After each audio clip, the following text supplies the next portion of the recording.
Hello everyone, আসসালামু আলাইকুম। Finally চূড়ান্ত হলো বিপিএল 2026 এর নোয়াখালী এক্সপ্রেসের স্কোয়াড।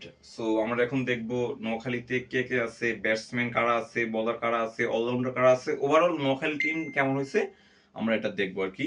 চলেন শুরু করি। শুরুতে ব্যাটসম্যান সৌম্য সরকার, দেশি বামহাতি ব্যাটসম্যান, ওপেনার ব্যাটসম্যান। দ্বিতীয়ত কৌশল মেন্ডিস, সেলম খান বেডি dashing batsman.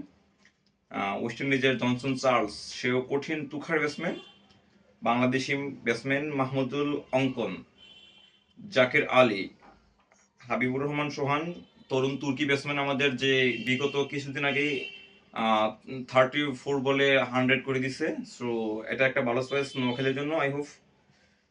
Pakistani batsman Haider Ali, middle order batsman. So এখন দেখাচ্ছে যে 7টা ব্যাটসম্যান নোয়াখালীতে আছে।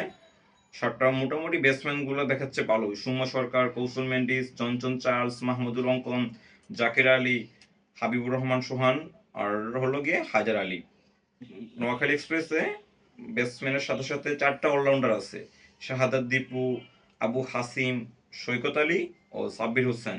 অ্যান্ড নোয়াখালীর বলারগুলো হলো নাজমুল অপু, মেহেদী হাসান রানা, রহমতুল্লাহ আলী, ইহসানুল্লাহ খান, হাসান মাহমুদ ও মুশফিক হাসান। এখন যদি আমরা একসাথে স্কোরটা দেখি, সবকিছু দেখে মনে হলো যে রংপুরের ব্যাটসম্যান খুবই ড্যাশিং। অলরাউন্ডারের মধ্যে ভালো কোনো নাম নাই, যেগুলো আছে দেশের মধ্যে এগুলো লোকাল অলরাউন্ডার বলা যায়। আর বোলিং এর মধ্যে মেইন স্তম্ভ হাসান মাহমুদ আর ইহসানুল্লাহ খান আছে পেস্ট বোলার। আর স্পিনারের মধ্যে আছে নাজমুল অপু। এটা হয়েছে অবস্থা। সো আমার মনে হয় যে ব্যাটসম্যানের তুলনায় বোলিংটা অনেক দুর্বল।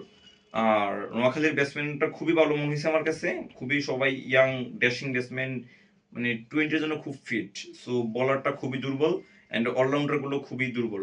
এটা হলো আমার, মানে আমার মনে হইতেছে আর কি সবকিছু মিলে। বাট নোয়াখালী যদি ভালো বলার কিছু এখনো হায়ার করতে পারে বা ভালো কিছু অলরাউন্ডার নিতে পারে, so I hope Noakhali team ভালো করবে ইনশাআল্লাহ। তো আজকের ভিডিও এখানে শেষ।